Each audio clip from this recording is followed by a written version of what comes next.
मिर्ची खाएगा कुत्ता और बिल्ली खाएगा घास और यह मछली खाएगा तोता और यह वाला मांस खाएगा खरगोश। अरे बाबर तुम पागल हो गया है क्या? सब गलत कर दिया। देखो, मछली खाता है कुत्ता और बिल्ली खाता है मिर्ची और यह तोता खाता है मांस और यह खरगोश खाता है घास।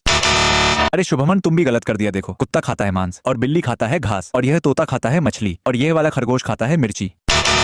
अरे तुम तीनों पागल हो क्या? सब जानवर को गलत खाना दे रहा है। दोस्तों, अगर आप लोग जानवर को प्यार करते हैं तो इस वीडियो को लाइक कर चैनल को सब्सक्राइब कर दीजिए। कुत्ता खाता है मांस और बिल्ली खाता है मछली और यह मिर्ची खाएगा तोता और यह वाला घास खाएगा खरगोश।